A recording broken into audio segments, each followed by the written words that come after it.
excited to be back in person. So we are here today to talk about the questions that you asked about agronomy prior to the Farm Progress Show. So we had a question up on social media, and we got tons of awesome agronomy questions. And I'm here with two of the top agronomists in the state of Illinois that work for Pioneer, and we're going to answer some of those questions. If you have anything else that comes to mind, feel free to send it in via social media as we chat here. But to kick things off, I want these two awesome agronomists to introduce themselves and tell us what area you cover and what your role is. My name is Paul Yoder, and I'm a field agronomist in South Central Illinois. Happy to be here. And I'm Pat Ray. I'm a field agronomist in East Central Illinois, live in Bloomington, and cover from Bloomington over to the Indiana border in the center of our district. Awesome. Well, it's great to have you. So we got a lot of questions about how farmers can improve their soil quality in a cost-effective manner. So I guess, what are you guys seeing in terms of soil quality issues? And from your perspective, what's a great cost-effective way to do that? I'm going to hand the mic to Pat first. Can I use this mic right here? Does that work? Perfect. We have to use both. Yeah. I'm with you. Thank you. All right.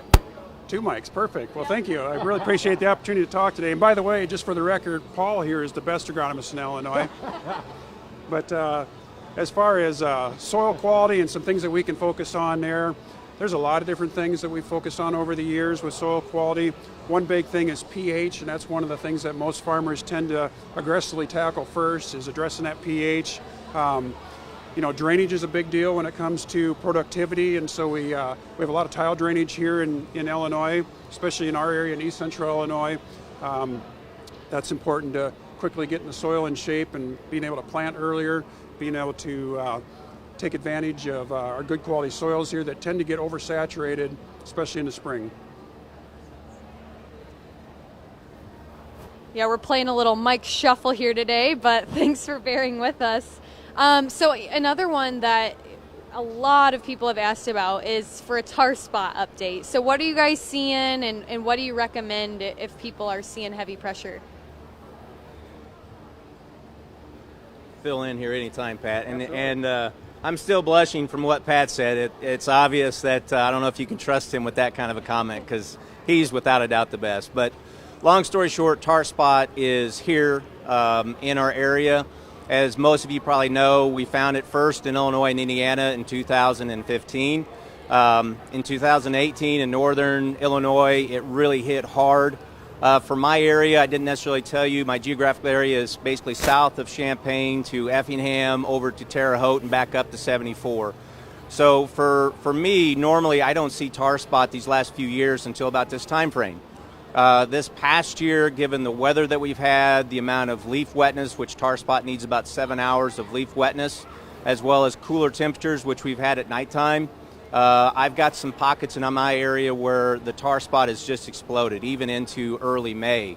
It's really affected our products and competitor products. It doesn't have a particular company or a host that it's more aggressive with. It's inner soils, and something that we definitely will have to maintain and manage from this point forward, in my opinion.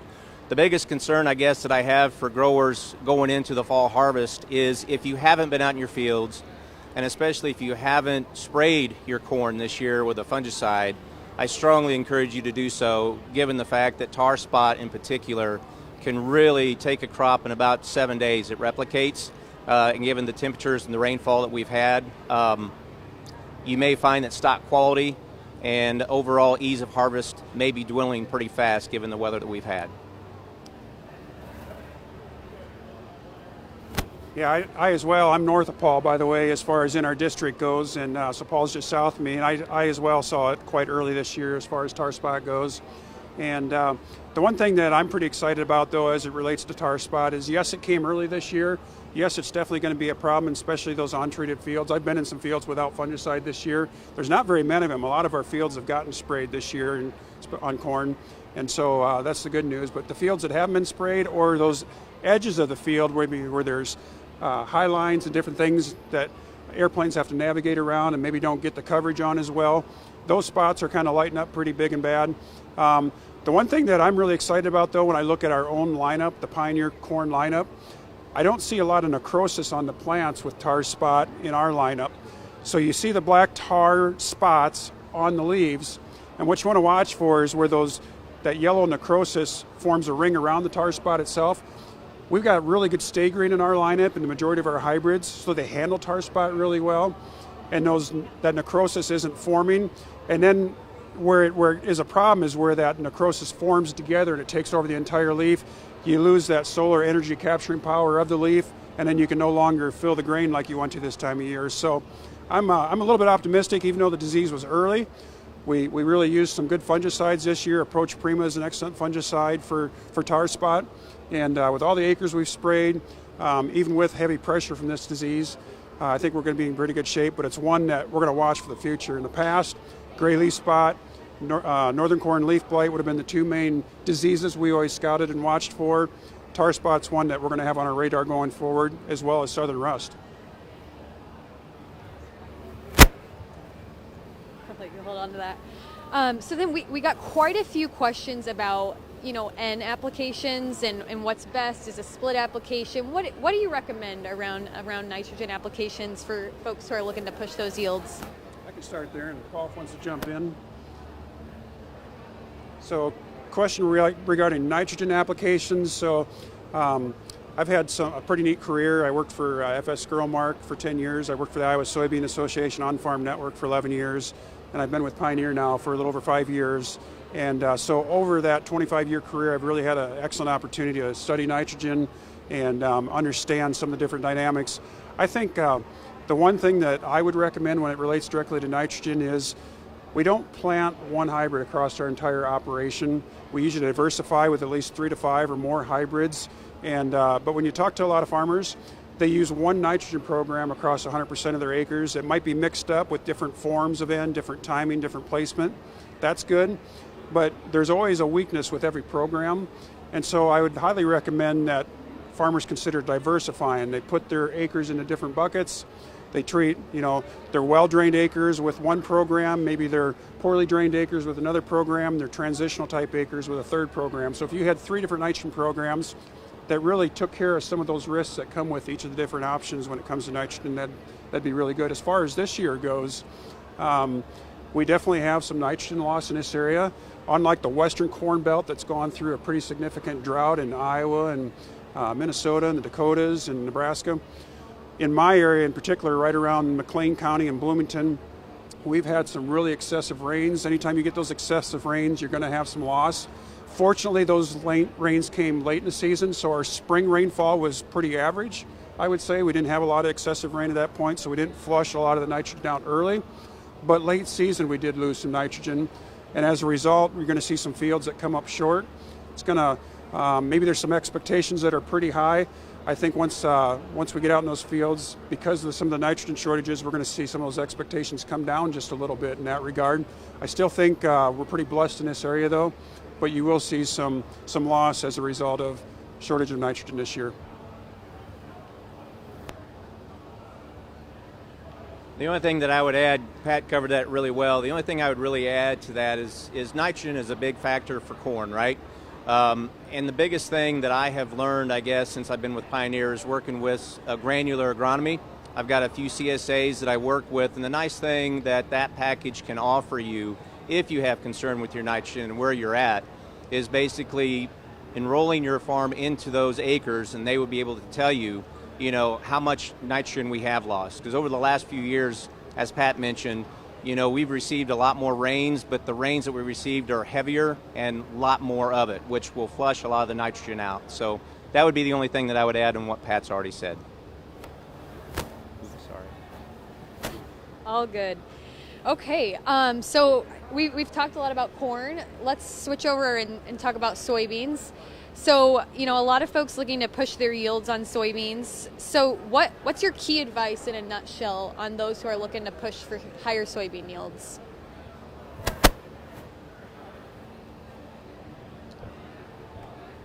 A couple things there to target high soybeans and raise the bar on soybeans. I know for a lot of years, seemed like there was kind of a glass ceiling there that was hard to break through. It's one of the things that drew me to Illinois here. In East Central Illinois, We've got some of the best soils out here.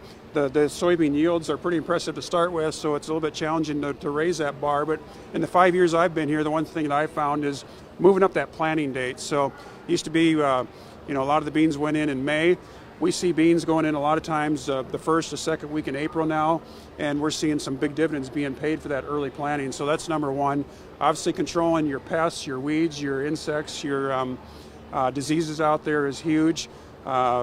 Insecticides and fungicides at the R3 growth stage is a big deal. And there's some, if you're in contests and stuff, there's some pretty neat things you can do. I know some of the contest winners are using turkey litter as a part of their program and getting more nutrients out there. So it's all about, I think, planting early, being able to extend the reproductive period of soybeans, and then you can put a lot more beans in those pods.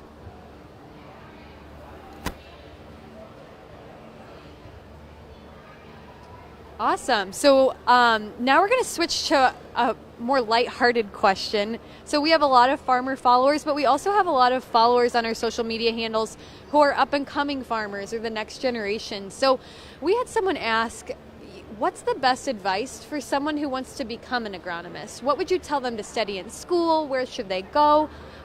Give us a little advice on that. I'll start. Basically, if you're looking to get into agriculture, I would strongly encourage you to go to a university that's what I would consider more hands-on. If you're wanting to get into the field and work with companies like Pioneer, universities like Iowa State, Purdue, Southern, those are really good schools. If you're wanting to get more into the breeding, the research side of it, then I would go to more of a scientific school, like a University of Illinois as an example. Some of the classes that I would encourage you to take, from my experience, I guess, in life, is if you can take some psychology classes. That's something that I know that you can use practically every day of your life, but you'll actually find that to be of benefit. And the other thing that I would encourage you to do, that if you do go on to school, try to get an internship every year. Try to go with a different company every year and explore your options. And what you may find, at least from my own experience, is I originally thought I was going to get into research, and after taking some internships, I quickly realized that this was not a field that I wanted to employ myself with. So do take internships as much as you possibly can. Paul, that's excellent advice. You really nailed it there on that one. I'll take a little different approach. You should watch lots of CSI programs. And the reason for that is what an agronomist really does out there in the field is they have to figure out who at these crime scenes in the crops. I actually say CSI is like a crop scene investigator. That's what an agronomist really is. And so we use our forensics today. We've got drones, we've got our shovels, we've got test kits. We can test tissue and take soil tests and all different forensic tools that we have available to us to use out in the field. And so really understanding forensics, really understanding how to take evidence, put that evidence together and figure out who caused the crime, whether it was an insect or disease, or a lot of times it could be tank contamination of field that damages a crop. There's really a lot of investigation that goes on in these fields to try to figure out where the wheels fell off. And so I consider us agronomists out there crime scene investigators, or really crop scene investigators. That's a good point. And the only thing I'll add to that with the CSI thing, and I tell this to everybody, that if you do get into this and you're out in the field by yourself, a lot of people laugh at me, but do get a shovel and make sure that you have some sort of protection, especially as the corn crop grows. You never know what you may run into out there, so make sure you have protection. Awesome. Well, thank you so much. We are about at time, so thank you so much for answering everyone's questions. I know it was really helpful. So quick plug, if you're in the Illinois area, stop by the Farm Progress Show Pioneer booth, and Paul and Pat will both be here today to answer anything else that you want to know about agronomy. And other than that, visit pioneer.com for agronomy articles or reach out to us on our social channels. But thank you so much again.